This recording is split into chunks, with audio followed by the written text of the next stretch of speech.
March meeting of the Henry County School Board to order at 6 o'clock, March 6th. And I ask all we call at this time. Mr. Alker? Here. Ms. Flanagan? Here. Dr. Duvall? Here. Ms. Maddox? Mr. Milner? Here. Dr. Stambaugh? Here. And Mr. Zayer? Present. Thank you. Thank you, Ms. Holmes. This time I'll entertain a message for approval of this evening's agenda. So moved. Second. In fact, this motion signify by raising your right hand. Also take this time to welcome visitors to tonight's meeting, parents, students, members of the Henry County staff. We appreciate you taking the time to be with us here on this cold and maybe threatening night. We hope not threatening night from the weather. I'll ask you to join me in the invocation, and then I'll ask Mr. Zayer if he will say the Pledge of Allegiance.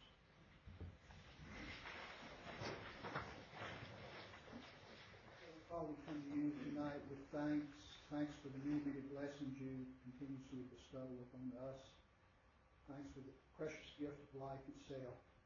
Thanks for the opportunity to come together as a board to consider the well-being of our youth in Henry County, of our staff, of our parents, and of the entire community. May all of our thoughts, may all of our discussion, and may all of our action always be directed toward preparing our young people for life after their experience in Henry County Public Schools.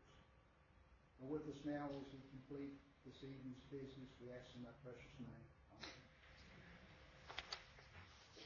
Pledge allegiance to the flag of the United States of America and to the republic for which it stands, one nation, under God, indivisible, with liberty and justice for all.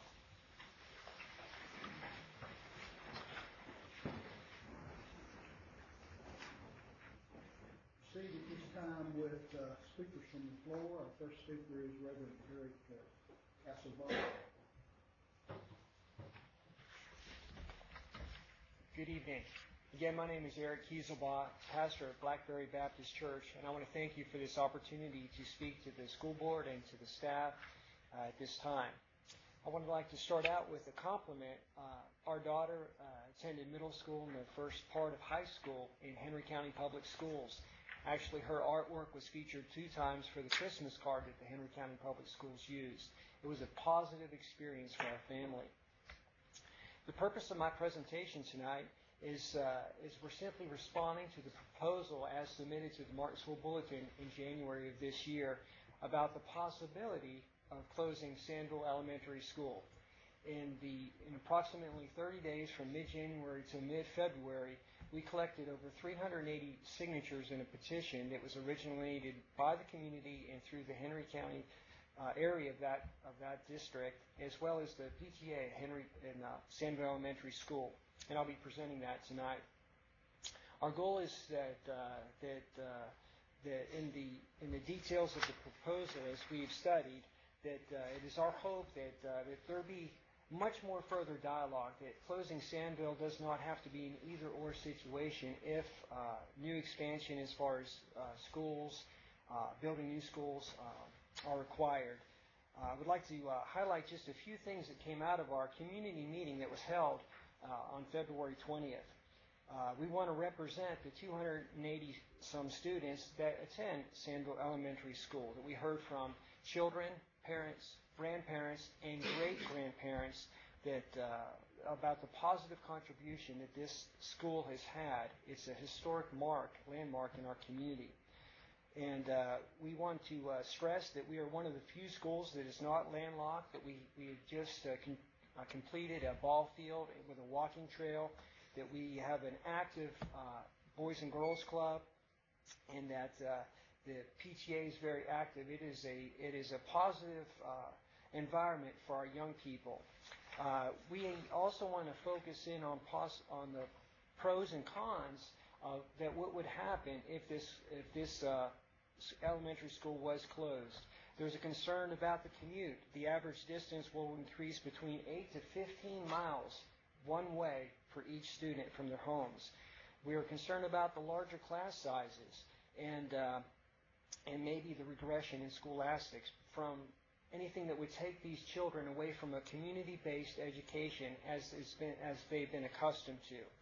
We would hope that there would be some cost-effective solutions that could come out of further dialogue. Perhaps rezoning.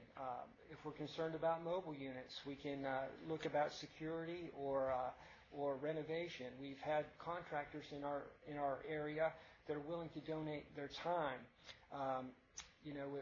We have room to build a multi-use sports center, et cetera, et cetera. We just hope that, again, that more consideration would be taking place before this initiative is even put on the table. In closing, we would hope that Sandville Elementary School would remain a positive place for our children as it's been in the past, the present, and the future. And I will be presenting just a flyer that came out of our meeting as well as the petition to Ms. Overby at this time. Thank you, and I'm available at any time for any questions or comments. Good night. Thank you, Reverend Kieselbach. I'm sure I speak for the entire board when I say our board, the staff, shares the same pride in the accomplishments and the great things that are going on at Sandville Elementary School. I think it's also important to reiterate that there has been no discussion, no recommendation coming forward. As of this time, is not a matter that we'll even be looking at. But we appreciate your input. Our next speaker, Mrs. Dorothy Carter.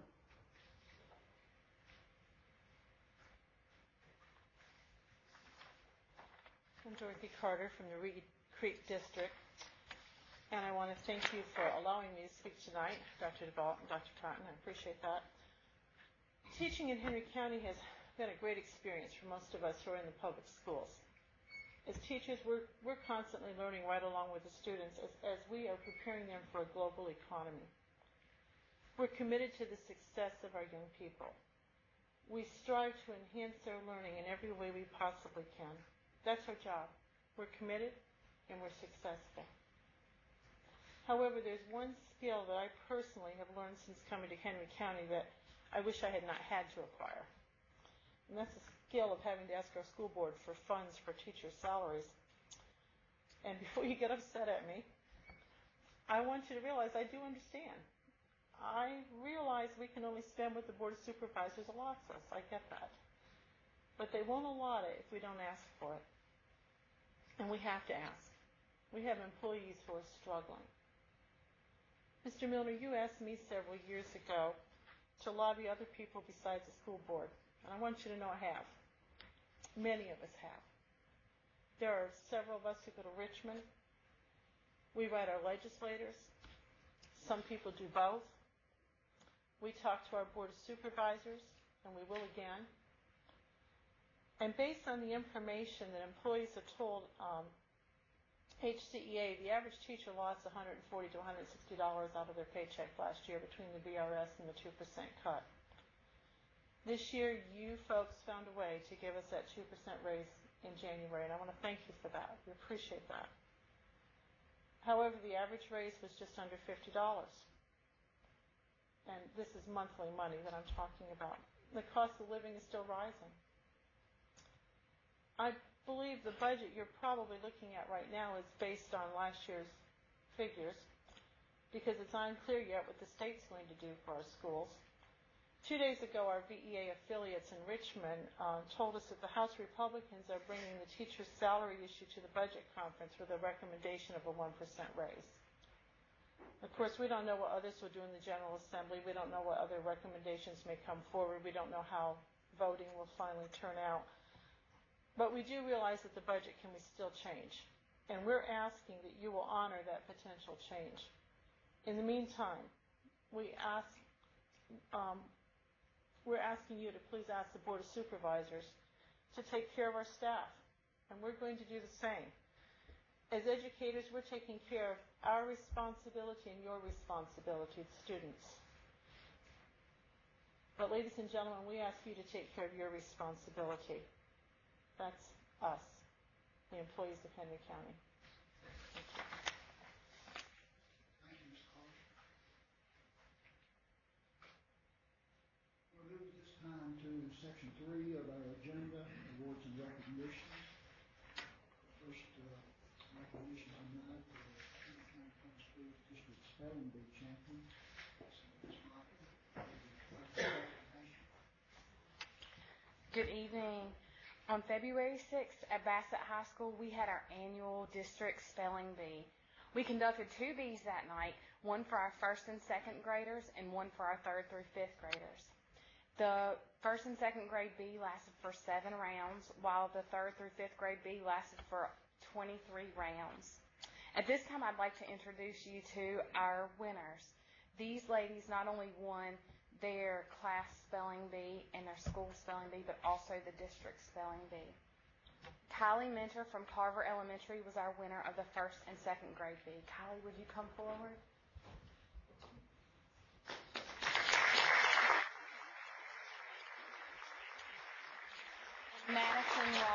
Madison Ross from John Red Smith was our grades 3 through 5 winner. Madison will be competing in the Regional B in Winston-Salem on March 23rd. She was also our winner last year. Madison.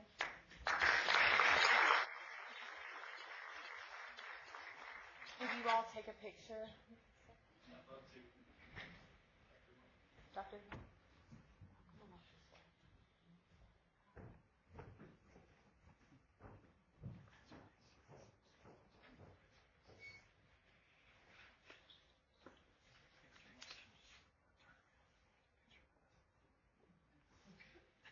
We don't have to spell anything.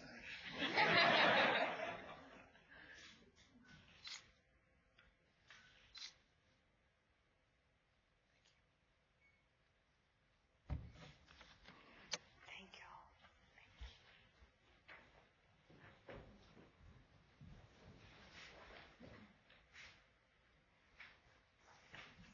Congratulations to these young ladies, and best wishes as you go forward to higher competition. I'm very envious of good spellers. I unfortunately don't have that trait. While we are doing awards and recognition, even though it's not on our agenda, on behalf of the board, I want to congratulate Mrs. Copenhagen and Mr. Scott and all of those other people who worked so hard with you guys to bring home the Outstanding Display Award from the trade show last night. We're very proud of.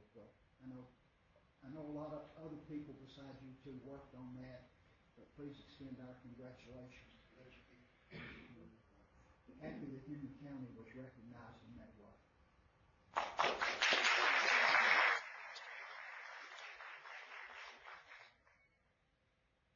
We'll move to the information agenda.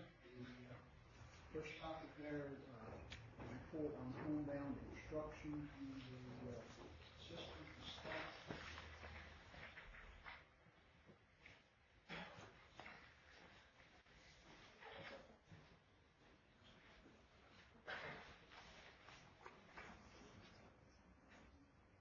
Dr. Vault, members of the board, I would just like to share with you a brief presentation on the homebound, home-based instruction services that we offer as an alternative for instruction in Henry County schools. And I want to point out, sometimes family members will call. This is not to be confused with homeschooling. Sometimes when family members do call, they think that they are synonymous, and they are not. The homebound, home-based instruction, and I'd just like to briefly share with you what the difference is between the two. Homebound is when it's a medical or psychiatric condition. So if a student is dealing with an illness, whether it's emotional or medical, that is so severe and it confines them to the home, and confined to the home according to the law means that they essentially can do small trips, maybe a 15-minute trip, or to the doctor's office and back. We can approve for homebound services for up to 9 weeks at a time. Now, sometimes doctors will write for the entire year. We cannot do that. We do have to do 9 weeks at a time, and then we ask the doctor to review. And at any point, if they feel that the 9 weeks of services needs to be extended, then there is a follow-up form the doctor has to fill out along with the treatment plan to share with us in hopes of eventually transitioning the student back into regular school setting. The home-based services is when it is not medical. This is when maybe for a disciplinary sanction, this is a temporary placement that we may use until we can transition the child either into some other form of alternative services or back into the regular education program. Another time that home-based services may be offered is when an IEP team, which would be the individualized educational plan team for a special education student, determines that home-based services are the most appropriate form of education for a particular amount of time with that child.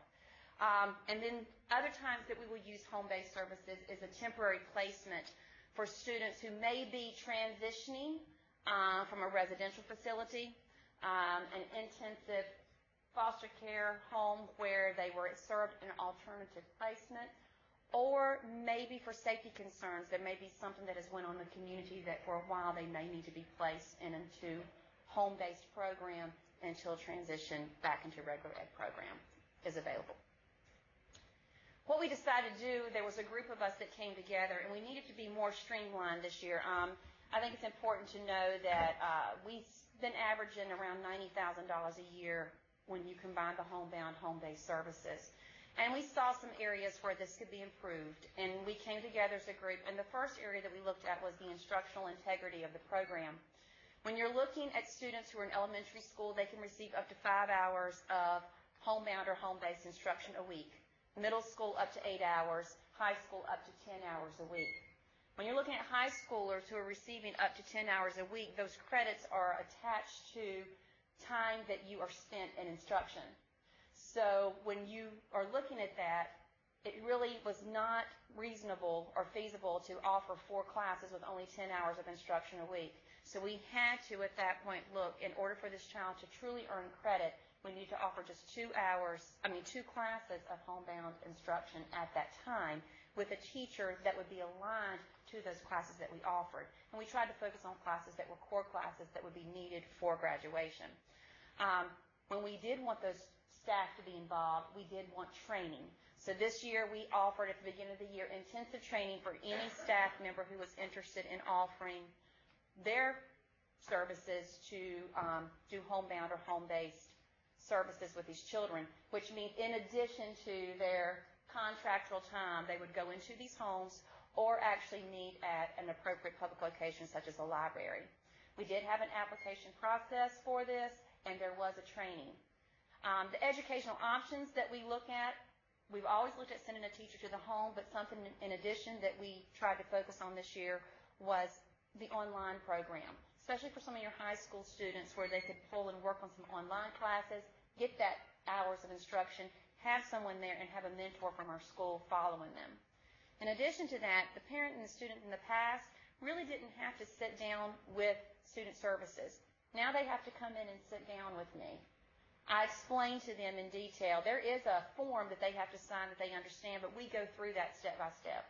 I share with them the importance of transitioning back into a regular program where they can get the type of instruction that they need, and why your child, maybe in high school, may now only be offered 2 classes on homebound versus they would be working on 4 classes if they were in the high school setting. And then finally, which is most important, we have a homebound committee that we review every application that comes in. We look at this weekly. We have a set time every week that we look at these applications. If we need to rush, we will meet in addition. We review the teacher, any concerns that we have. Timesheets do come in, and I review those monthly. This has really helped when we have had concerns. I have been to the homes a couple of times and checked on some things, and there have been times when the homebound services have not been honored according to the recommendation or discontinued, and the children are doing well. The savings I want to point out to you, last year, and this is just a 6-month time frame. We did first semester. August 2012 to January 2013, last school year, we had an expenditure in timesheets of $50,000, a little over that, with the total students being 54. So it was $50,717.50. In comparison to this year, our timesheets have $15,000.35, and our online classes are $2,400. So our total is $17,435. And we have a total of 31 students on homebound as of January 2013. So this year so far, we've had a savings of $33,282.20. Are there any questions from the board? Looking at that savings, that's great. I guess the question, and I think you've answered it with your presentation, the question we all have is, students still have the opportunity to make progress toward graduation under the system that Yes, sir. When the homebound committee looks at students who have, either the doctor has recommended homebound or for other reasons we've had to look at home-based services, we sit down and look what classes they have been taking, what classes they're currently enrolled in, and we focus on the classes needed for completing that grade level. Along with that, we have to be realistic because in the past, students have taken several courses, receiving only 10 hours of instruction, and no surprise, they were having a difficult time passing the state test because they were not getting enough of the content. So in some cases, we've limited the number of classes they take to 2, from my understanding, for homebound, and that's reasonable. And the other piece to this we'll have to determine is how successful students are being in this program. So not only are we saving money, we feel like we're doing a better job of serving students. And the goal should be to get back to school. We've had situations where students have been on homebound for an extended period of time, and they really need to get back to school. And we need to be encouraging students to do that because you can't get the same level of instruction through homebound that you can get in the classroom. Other questions or comments for Ms. Scott? Thank you. I'd love to see savings. Yes. With that, with the same services, that's double. Okay. Item B on your information agenda, energy conservation program.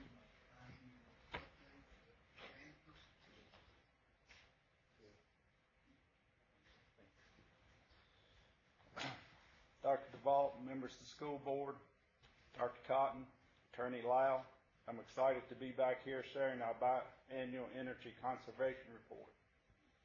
Boy, how 4 years have passed quickly. Our goal has remained the same, with our main focus of the program to save money for the classroom. As you can see, our objectives align with our Envision 2018 strategies. Strategy 3, safe and orderly schools. Strategy 5, effective and efficient resource management. Strategy 6, family and community engagement. Let's take a look back and let me share with you some of the highlights of our first 4 years of our energy program. Energy Star recognition. We received Energy Star recognition for the second year in a row, all K-12 schools. Energy Star is a national recognized resource for validating the impact of our energy program. We are a partner with Energy Star and have been recognized through their Leader and Builder certification programs. All schools, again, were recognized for 2013 Energy Star partner. U.S. Department of Education began the Green Ribbon Schools Recognition Award in fall of 2011. and named the first cohort in April 2012. As you may know, Magna Vista High School was one of the 64 schools in the nation to receive this award. The award highlights the innovative best practices of a handful of schools that are reducing environmentally impact and cost, improving health and wellness, and providing effective environmentally sustainability education.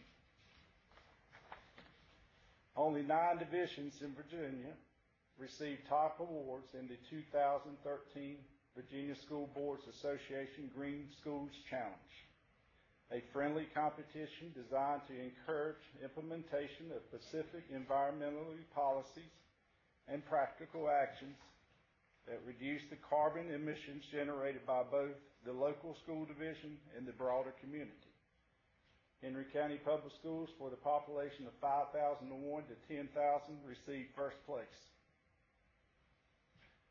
I included this slide to show our appreciation to Synergistics, formerly known as Energy Education. Our partnership with them has been above board. This company has done everything they said they would do and more.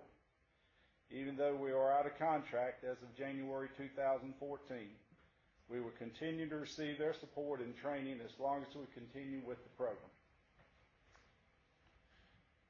The main reason I'm here today is to share with you how the program has performed. As you can see, the program you decided over 4 years ago to invest in has produced results. This is just a quick breakout to show you that the expected energy cost, which is the amount estimated to spend without the program, would have been nearly $8.3 million.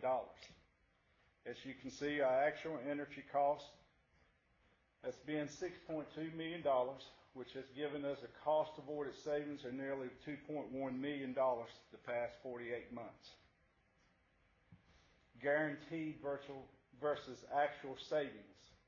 This represents the actual savings that Synergistics guaranteed our division that we would save in the first 4 years. As you can see, the savings has been remarkably more. As you remember, Synergistics guaranteed these savings, or they would write the school division a check back. Projected versus actual savings. This represents the savings that Synergistics projected that we could save with our energy program the first 4 years.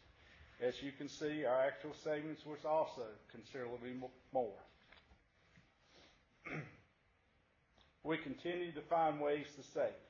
When our energy savings program began, we were paying on an average of 7.6 cents per kilowatt hour. Today is costing us on an average of 11.5 cents per kilowatt hour with no end in sight. American Electric Power is hoping for approval of another rate increase in May of this year, which would cost our division roughly $44,000 more. As you can see, we've been able to reduce our usage and save money even with the increased cost of energy. This is your return on investment. The net savings the program has produced is already equivalent to the net savings projected by Synergistics for the end of the 5th year of the program, which means we're at least a year ahead of estimated schedule. $1,160,000 in our savings, which is well over 100% return on your investment. As you can see, our program has played a substantial role in reducing the carbon footprint for the division. We've reduced our greenhouse gases by 12,600 metric tons, and our program performance is equivalent to removing 2,270 cars from the road. Our next steps are the implementation of a recycling program division-wide. Some schools are already taking the initiative to recycle. Rich Acres Elementary School is piloting a recycle program. They are recycling plastics, aluminum cans, white paper, color paper, magazines, and newspaper. Participation in the recycling program should only be based on the desire to improve our earth and to educate students, parents, and staff about doing so. Our division will continue steps to gain school recognition and stay on the cutting edge of energy sustainability. This year, EPA is pitting teams of buildings from across the nation against each other in a battle to see who can trim their energy waste the most. Our school division will save money on our energy bills, use materials from the EPA to promote our wins. We might even take home some well-deserved recognition. So what impact does all these have on our employees? What do they want? A successful energy program helps deliver all these things. Good communication methods ensure that everyone knows that the program can, has, and will help them achieve their goals. The sustainability movement. Sustained, consistent effort can truly create permanent culture change. Most schools districts in the nation are the largest landowners and operators. Think about the positive impact that running even a fraction of these districts and their many buildings on the reduced energy usage and renewable energy can have on surrounding environment, on a school's operating budget, and on educating our youth. 20 states have now implemented federal guidelines that require all public buildings to track energy use. Their goal is to require energy reduction at least 20%. Because Henry County Schools is already participating in an energy program, our numbers are currently being reported to the EPA.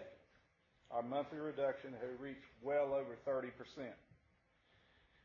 The goal is to change our organization's culture from waste to conservation.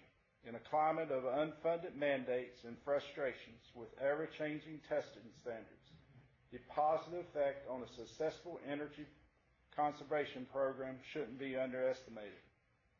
Create positive, sustainable change through energy conservation. May I answer any questions?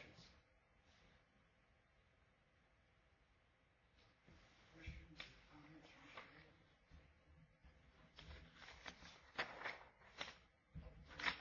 Again, we can say, you're saving money, that money can be put right back into students. I appreciate that. I understand your report correctly. Even in the price of electricity having gone up, We have reduced the actual kilowatt hours, the actual use of gas, and we've been able to it's gone up nearly 70%.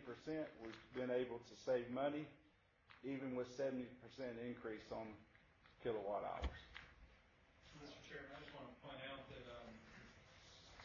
I was asked to present at a conference to the Virginia Association of School Superintendents recently. Mr. Scott joined me for that, and of course, I was a spokesperson on the panel, but either one of these two guys could have gone in my place, but I was really encouraged by the fact that I was contacted to speak on a panel of, for a group of educators, business leaders from around the state that wanted to learn more about sustainability and energy conservation and some of the things that we're doing. And we had the opportunity to highlight some of the very things that Mr. Atkins just shared. So I just want to make sure you're aware of that. And we've gotten, as you've seen, we don't do it for the recognition, but we've received a lot of recognition for what we're doing. But ultimately, the savings has really come to pass, more so than we think.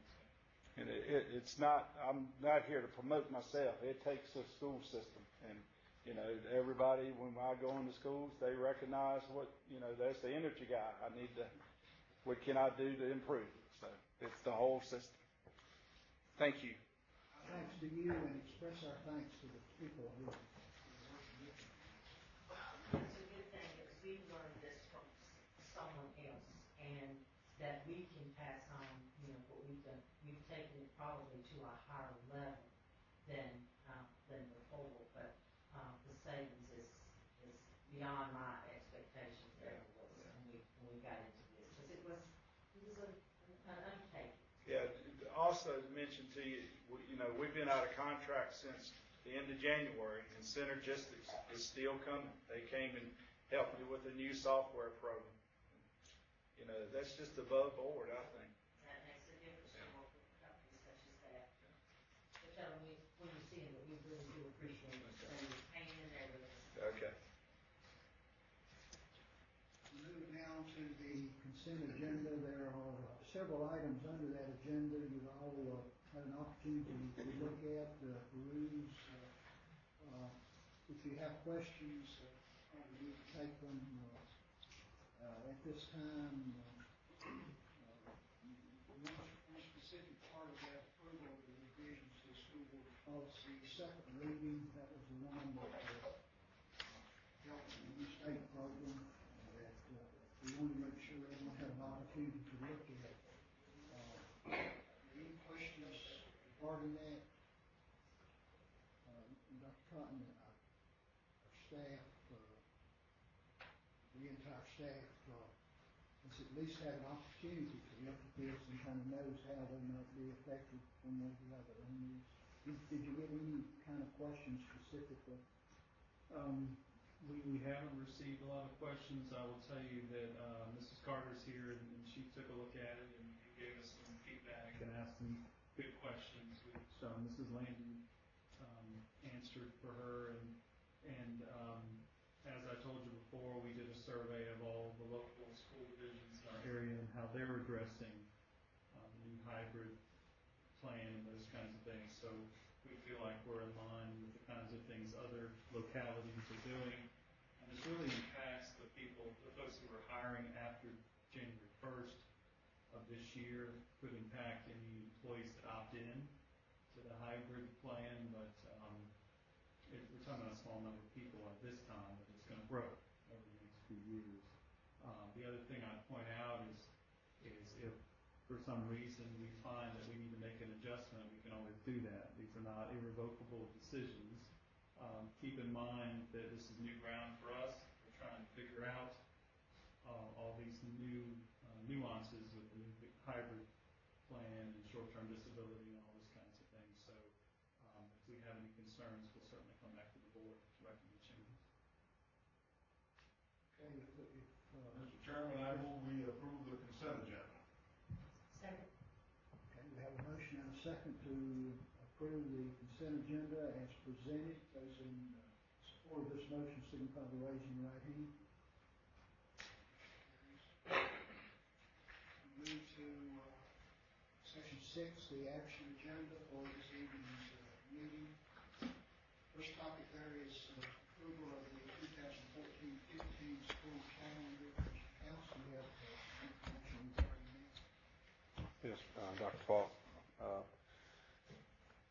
We have a committee, and those names are all listed there for you in the fact sheet of individuals who served on the division's calendar committee for this year. We started out with several guiding principles, and one was that the calendar would be focused on student achievement. Secondly, the committee wanted to focus on not starting any earlier than August the 11th. And I start out the meetings with them telling them about, you got to have a start date, you got to have an end date, you got to have 180 days in between. And they pretty much get to build it from that point. But the other thing that the committee wanted to focus on was completing the first semester prior to Christmas in order to complete the state assessments at that time, as opposed to having a split semester where they would come back after January and then have a few days to prepare and then take the state assessment. So that was one of the things that helped guide the development of the calendar. And also the desire of the group to complete the end of the school year prior to Memorial Day, and also focused on a week-long spring break as opposed to smaller breaks in between. As a result of that, our calendar for next year represents our new teachers coming back in July, July 28th through the 31st, working there. All of our teachers, remaining teachers, will return on the 4th of August, with the first day of school being August the 11th. And again, we have several early release days built into the calendar, one being the 27th of August. Labor Day is a traditional holiday. Something that's different in this year's calendar from previous years dealt with the Parent-Teacher Conference Day, which was traditionally built around the Monday before Election Day. And one of the discussions that our staff had was the fact that for high school students, really when you get to that November, you only have less than 6 weeks left. If you're waiting to do your conference at that point, it's almost too late for high schools. So they requested and to move that to October, which again means that we'll have that day on October 16th, which would be an early dismissal for students, and teachers would work till 7 and doing parent conferences on October 16th. Then we have again Election Day would be a professional development work day. Teachers really wanted to remain with the day before Thanksgiving as a teacher holiday, which is represented there the 26th. The first semester would end on the 19th of December with again a 3-hour early dismissal there. One of the other things built in this year's calendar is when teachers return in January 5th. That first day is a work day, and that's primarily built in for our high schools because as you understand, our high schools are on a block schedule, so basically they're starting the year over. So really, ideally, we would like to have 2 days built in there, one day to kind of close out the first semester and a second day to start the second, but we're able to build in 1 day there and stay within our guiding principles. So the 5th, the first day back, would be a work day as we transition into the second semester. A new feature in this calendar is the January 20th, which is the day after the King holiday, which is a parent-teacher conference day. That particular day was built in, as you know, with our MAP assessments. We do, in the fall, parents have an opportunity to come in and talk with the teachers about the first assessment. By scheduling this parent-teacher conference day in January, elementary and middle school parents will have an opportunity to talk with their teachers after that second assessment has taken place and be able to see the growth or where their children need to work. But also it provides a conference day for our high schools because, again, they're on a block schedule and they would have gone into the second semester, so it will give parents an opportunity to talk with their second semester teachers as opposed to having to do that at the beginning of the year. They now have an opportunity where they can go in and meet with the teachers, high school students in the second semester. Again, 18th of February is another early dismissal day for professional development, as well as a day in March. We've coupled spring break right around with the Good Friday and Easter Monday. And then moving into May, the last day for students would be the 21st of May, which would be a 3-hour early dismissal. And then, Alex, if you'll raise it up there, some potential makeup days. There you'll see the January 20th day is a potential makeup day, as well as making the 18th of February and 18th of March full instructional days, as we did this year. Not so much that you don't really make up a day, but you do make up lost instructional time if you have to, and that's, teachers will need that time in the event that we have a winter like we've had this year. And then the 3rd, 7th, 8th, 9th, and 10th are also listed as potential makeup days. The 3rd requires a little bit different action because that's a school board holiday, so you would need to act on that in terms of making that a makeup day. And then the 22nd is also listed as a potential makeup day, and again, depending on the severity of the winter. We'd like to stay away from that because we have graduation scheduled for that Friday and Saturday. So, questions?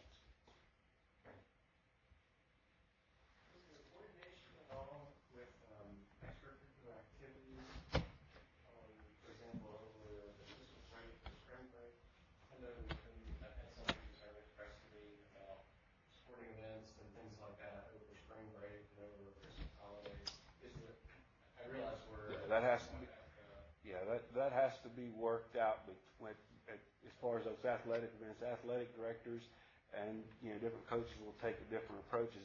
I think it would be really difficult for us to say there will be no activities during that time, especially during the spring, because you're going to get games that you're going to be backed up with rainouts and different things. So there's really no way around to compensate for that, Dr. Steinbach. some of those dates also are district scheduled dates, and some of our schools in different divisions and calendars that actually mirror ours. Yeah, you know, that you're really at the, when you're, especially in the area of the spring, you're really at the mercy of, you know, scheduling is difficult because you've got limited number of days to get games in prior to playoffs starting.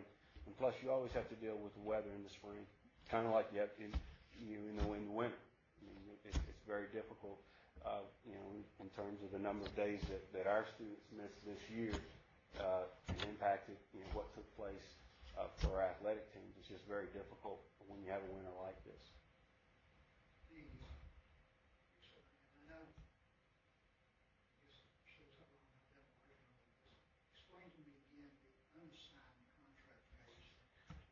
All teachers are required, it's a 200-day contract, and 180 of those are in-class instructional days, and then there's about 12 days that are built in as work days, and then whatever we don't build in as work days, the balance of that is unassigned days.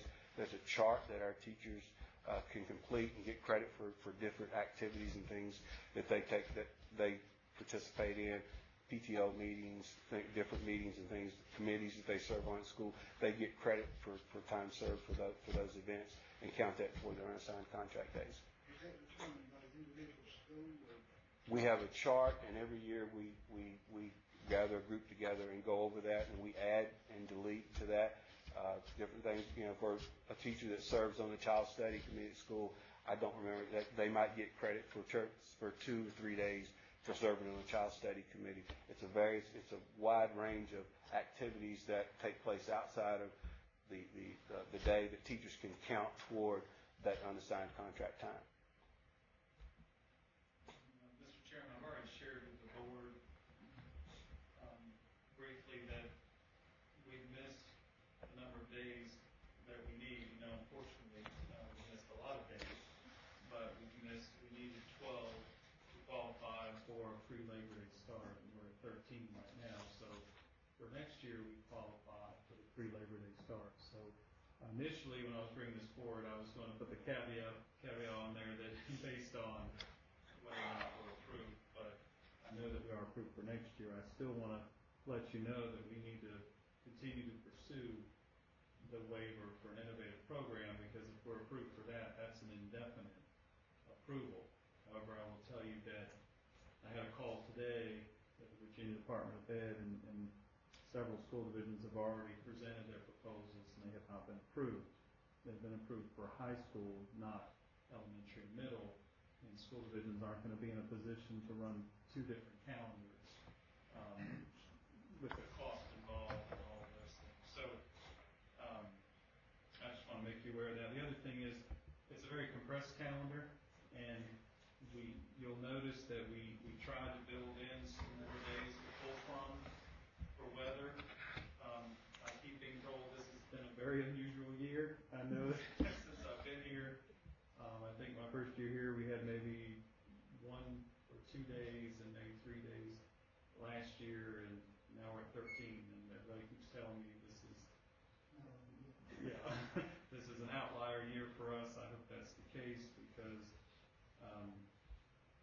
you know, unfortunately, we don't have a lot of options, because extending the school year is not a good option, because that's not when the instruction needs to happen. That's too late for the kinds of things we need to do. So, but we did try to build in some up to 4 opportunities to make up before we touch spring break. Because, as you know, we don't like to do that, but unfortunately, we've had to do that this year. We do have some bank time, correct?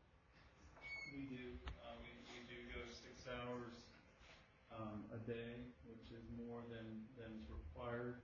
But as I've told you before, we want to make sure that we focus on getting that instructional time in, because if you take it from a compliance standpoint, you know, there you can miss a certain number of days and be compliant.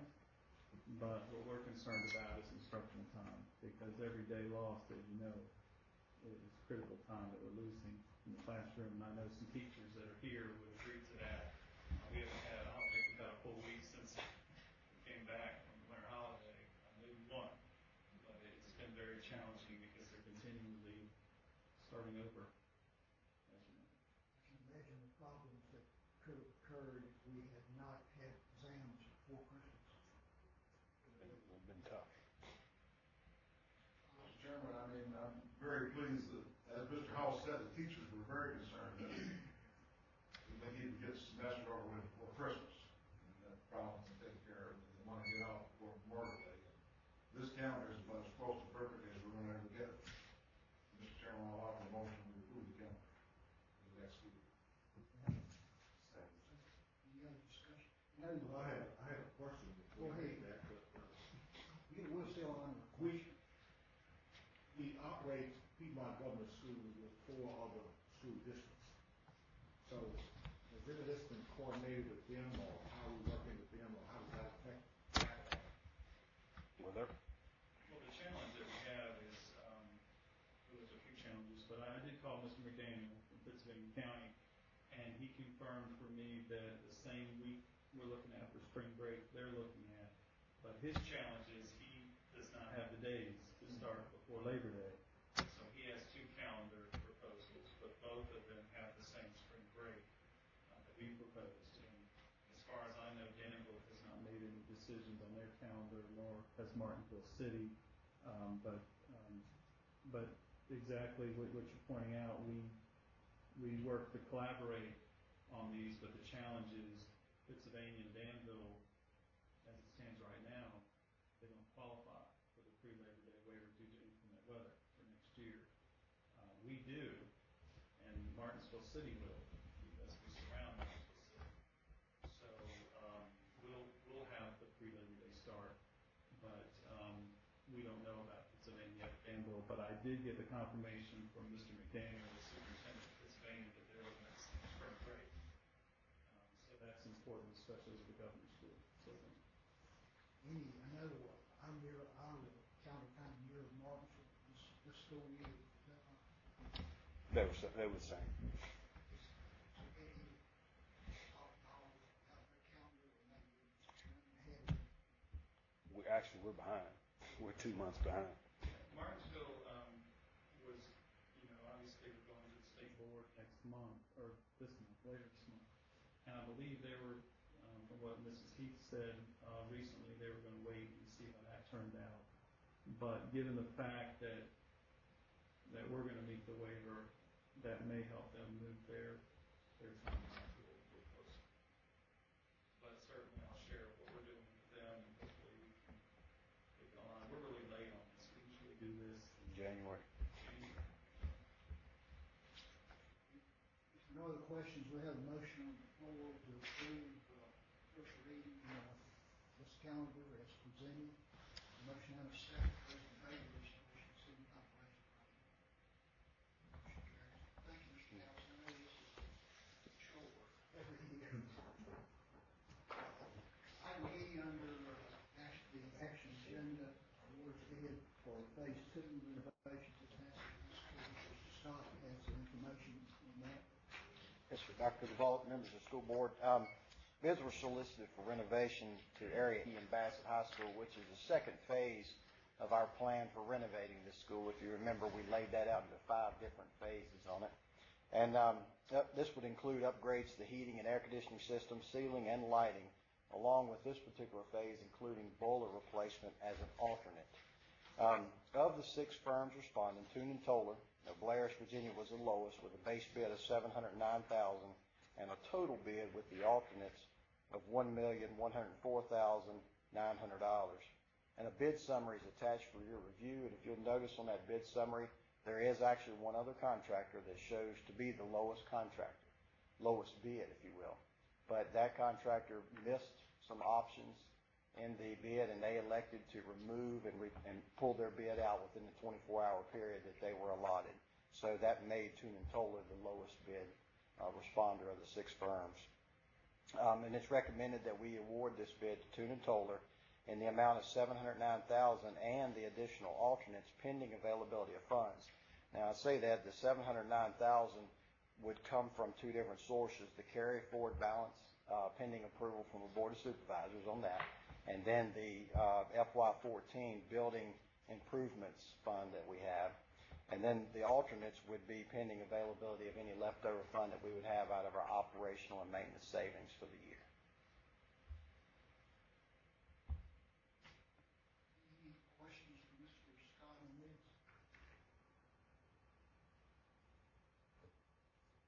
And I think he's made very clear that all of this is pending availability of funding. How long is it approved?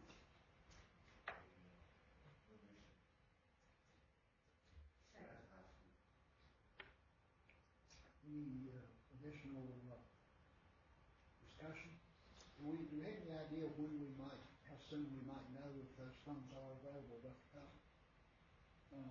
My hope is that at the March meeting, the Board of Supervisors will approve it at that time. That's similar to what they did last year. We brought it to them in February, and Mr. Hall informed me that he was going to wait until March. And of course, that will be important that that happens in March for us because we're running against a time crunch to get these projects done over the summer. So I've already talked to Mr. Hall about how important it is to get started on these, so I'm hopeful that those will go to the Board of Supervisors for next month. As a point of order, what we're approving is to award the contract specifically to the public, correct? Not to approve whether we receive this. Correct. And contingent again on the funding. And this is not a motion for approval on first reading. This is a motion to proceed contingent on. Well, actually, this would be approval for us to move forward contingent on funding. Contingent on funding. Yeah. So and the reason we're doing this is because, the reason we're doing this is because as soon as the Board of Supervisors approves, hopefully they will approve, we can move on this rather than having to come back to the board in May. That really pushes back. How did we be able to complete the work before schools? I'd like to get it all done when the students come back. Will this work not in fact improve our energy efficiency there and then? Absolutely, yes, sir. The equipment there is original when the school was built. So absolutely, it's much more energy efficient equipment that we're putting back in, along with lighting as well. Is this the second and final phase to those renovations? Those are about 4 No, ma'am. What we've done, we broke this out into 5 different phases when we did the study because we knew there's not the funding there to do it all at one time. So we tried to break it out into phases and do one phase a year. So this is the second of the 5th phase. Second of 5, excuse me.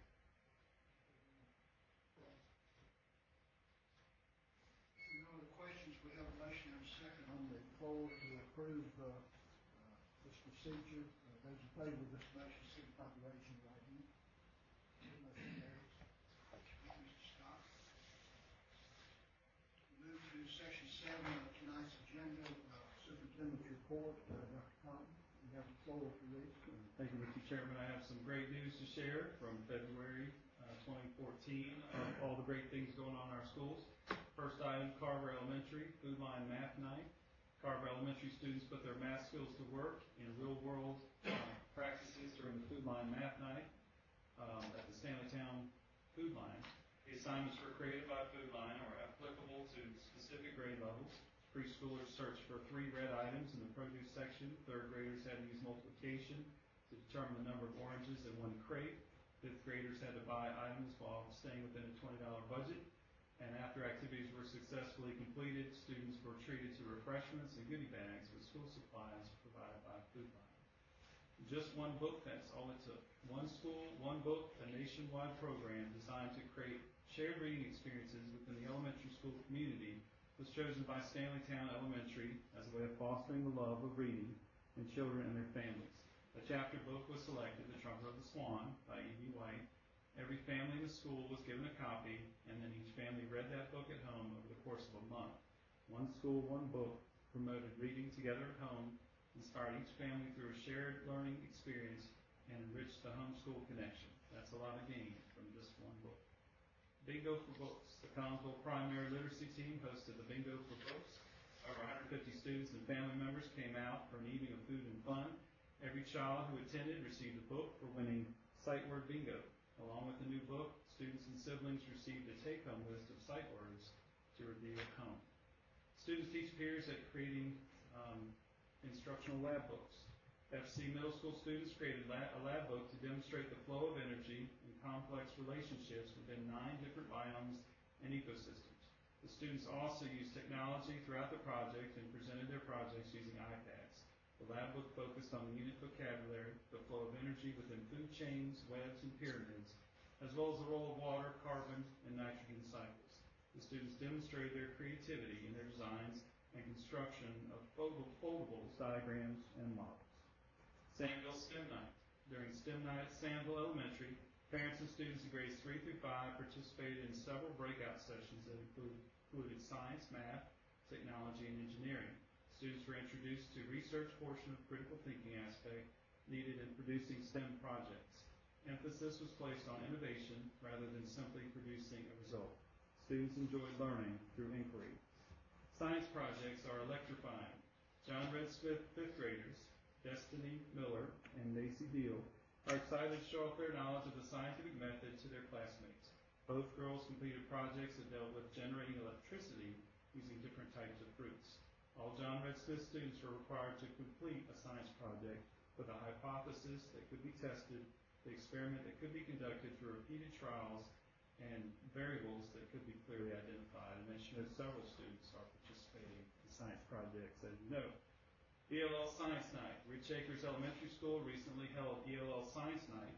Students as well as parents were able to participate in a variety of tasks that required the use of the scientific method in preparations for the upcoming STEM fair. In this picture, a 4th grade student, Ami Hernandez Castillo, is measuring cereal for an experiment she is conducting. Students build solar ovens. Magna Vista students in Mr. Joel Bunn's environmental science class designed, built, and tested passive solar ovens. Instruction supplies included common, inexpensive supplies and recyclables. The project demonstrated how solar energy can be harvested in third world countries to overcome lack of cooking fuel. What a great way to have students participate in relevant learning opportunities. Students study Virginia fossils. After studying the fossils of Virginia and their origins, students in Teresa Hilton and Mary Lou Barrett's classes at Magna Vista High School visited the Virginia Museum of Natural History as a culmination of their study. Dragster Challenge. 8th grade technology students at Laurel Park Middle competed in a dragster competition where they built their own drag racing robots and then modified them for faster competitions. The winners of the drag race tournament were Team Warriors, beating Team Engineers in the championship match. Axton Connection for 1st grade. The 1st grade at Axton Elementary recently hosted its Axton Connection, Producers and Consumers. Students prepared products for sale and provided services for parents and the faculty and staff of Axton, the consumers. Services offered included manicures, first aid, shoe shining. Products available were snacks, sun catchers, student art, and hats. Here, Mrs. Joellen Hilton, the principal there at Axton Elementary, is receiving a manicure while supporting a recently purchased hat. Storytelling entertains students at Campbell Court. Campbell Court students from kindergarten, 1st, and 2nd grades were recently entertained by storyteller Donna Washington. Ms. Washington chose stories that were interactive and engaging for the students who participated. Special thanks to Piedmont Arts for sponsoring her appearance at various schools. Mount Olivet Nonfiction and Fiction PTO Night. In this picture, Mrs. Gravely conferences with 3rd grade parents and students at Mount Olivet's Nonfiction Fiction PTO Night. Teachers met with parents to explain how fiction and nonfiction books are taught in the classroom. Teachers had a variety of activities planned for parents to participate in during the child's learning. Butterfly Hugs Project. 3 of Drury Mason's 4th graders proudly showed the butterflies they created for Spirit FM Radio Butterfly Hugs Project. All 4th grade classes participated in the project with a purpose to make butterflies to brighten the days for cancer patients. A big help. Collinsville primary students recently participated in a service learning project that promoted giving back to Martinsville and Henry County. All grade levels contributed over 300 canned food items and personal hygiene products that were donated to Citizens Against Family Violence Harmony Hall, and Grace Network. The goal was to teach the students the importance of community service while creating a positive experience for students while helping them to become compassionate leaders in our community. Sample students contribute to Leukemia and Lymphoma Society. Over a week period of time, students at Sandville Elementary brought in money for Pennies for Patients, which is for the LLS, Leukemia and Lymphoma Society. At the end of 3 weeks, they earned or donated $1,218.99, and the graphs were updated daily to show the progress of each classroom. Miss Virginia helps promote healthy living. Desiree Williams, Miss Virginia 2013, came to the family reading night at Campbell Court to educate students and parents about the dangers of childhood obesity. The children listened to a story about living healthy, participated in various exercises, and learned about how each of the food groups and their benefits. Afterwards, Ms. Williams signed autographs and took pictures with all of the students in attendance, as some of you saw her at the trade show this week as well. Gold medalist inspires. Leah Amika, a 3-time Olympic gold medalist, was a guest speaker at Laurel Park Middle School, recently bringing the message, "You are not born a winner, you are not born a loser, you are born a chooser." Dylan Forlines, an 8th grader, says she encouraged students to never give up and to always do their best. Afterwards, students tried on her gold medals and described Leah as inspiring. Thanks to our community sponsor, Nelson Automotive, for this wonderful opportunity. Laurel Park celebrates National FFA Week. National FFA Week was February 15th through the 22nd, and agricultural students at Laurel Park Middle School created a bulletin board in observance. This year's theme is Ignite. The LPMS chapter will hold a meeting with an emphasis on community service and have a quiz bowl and creed speaking competitions. Additionally, public radio and school announcements will be made, and articles will be included in the newsletter. FC Middle School visits Bassett High School. Noted here, 8th graders currently at FC were invited to the Bassett High School to learn more about course offerings. What especially impressed me about this is how the students from the junior and senior classes were involved in leading the activities and teaching the students about opportunities at high school. Also, the Bassett High School Awards for academic letters. Bassett High School recognized 427 students in ceremonies for achieving academic success and awarded each student an academic letter, which is typically awarded for athletics.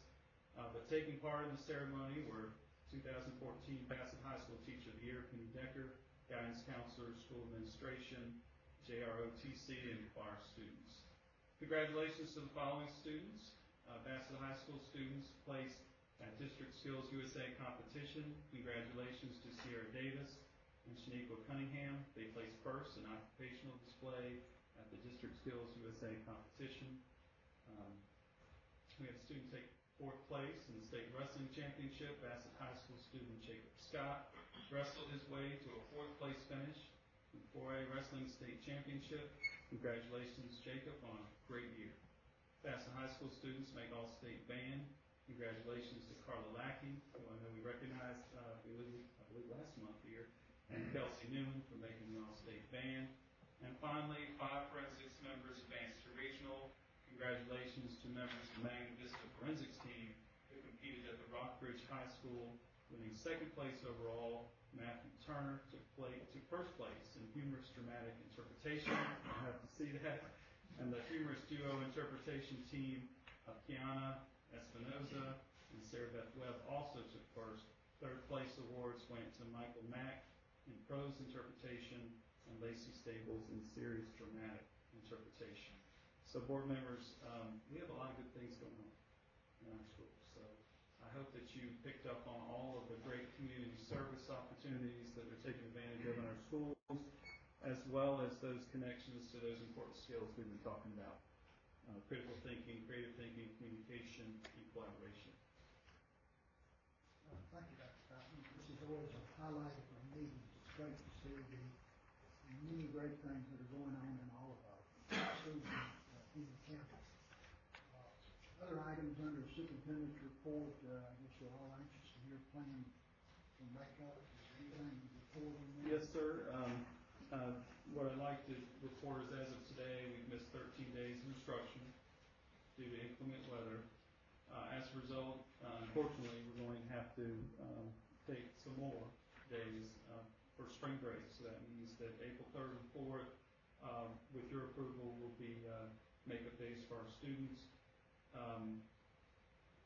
We really feel it's important that our makeup days happen during this time, because if we do it at the end of the year, not only does that move graduation, but the instructional time is happening at a point in time where it's not really beneficial to students at that time of year. We want to make sure our students are prepared for those high-stakes tests that they're going to have to face here very soon. We are hoping that we can use bank time to address the remaining days. We'll have to continue to monitor that, as we're not finished yet. I know that we're expecting some weather issues maybe tonight or tomorrow, but unless we miss a significant amount of days from here on out, I don't see a reason to impact the Friday before Easter or the Monday. So those would be intact, nor do I see a need to extend the school year at this point in time. And I say that with the understanding that hopefully we're out of the woods. If something significant happens and we continue to have a whole host of days, then we'll have to come back and discuss that again at a later time. But that's where we are. So I'd like to share that with the board for consideration. That's my recommendation at this point in time. Mr. Chairman, do we need a motion? No, you really don't need a motion, but it's more of an informing. But certainly, if you have questions, I'll be glad to answer them. Any questions or discussions? I think we've reached a point where there are not lots of options, so we're locked in. I've been reading what other school districts throughout the state are doing, and it's not any plan that you can offer that's going to be agreeable to everyone. I think this is their shot. Yeah, some school divisions are looking at Saturdays. Some are extending the day. Some are extending the day, but again, you remember what I talked about compliance. If it's about compliance, then you can try different things, but if it's about instruction, we have that instruction. Some of us on the board can remember sitting through some of those extended days. I hope is at the bottom of the list.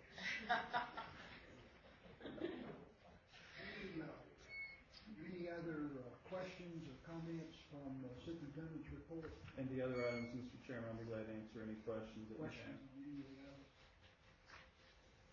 We generally get a report, update from Ms. Lawson.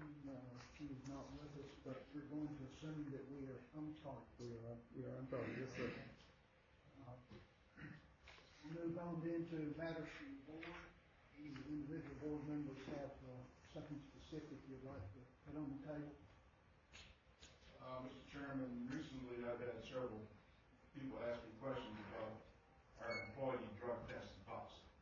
And to be honest with you, I wasn't very knowledgeable on it. And I think it would be beneficial, Dr. Cotton, at the next meeting or in the near future, you can give us an update on what our present policy is. Would that be appropriate, sir? And yes, we can update the board on our current policy. Other issues? Section 8, reminder of upcoming dates. I think it's next Tuesday, recognition of our National Board Certified Teachers. You have that in your agenda, so you can look at those. I will call to your attention March the 20th, 9 o'clock, the presentation of the budget, and then March the 27th, budget development meeting here with the county administration. Am I right there, Dr. Cobb? Dr. Ball, just want to mention to you that we'll be running the shuttle bus next week like we did last year from the parking lot uptown. There's not enough parking right around 37 East, so there will be a shuttle bus that will shuttle people parking that parking lot and catch the shuttle bus up to 37 East. You're talking about the National Board. Yeah. The National Board dinner that's next week. Also, limited parking there around the establishment where it's being held. All ABC.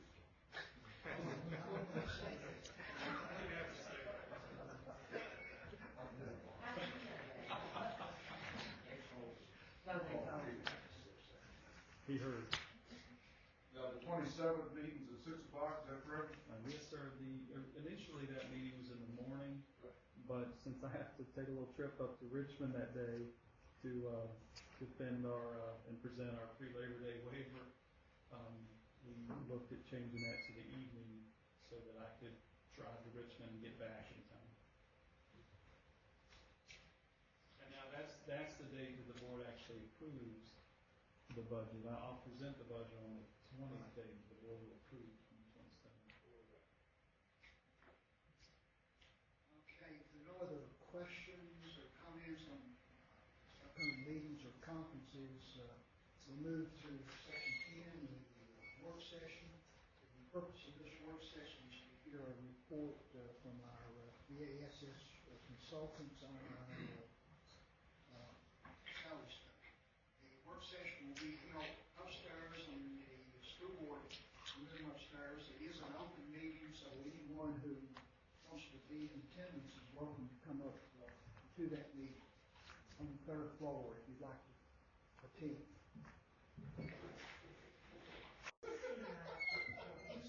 In light of the snow falling outside, we'll get started here pretty quickly. Is there a motion to return to regular session? So moved. Second. Those in favor signify by raising your right hand. Motion carries.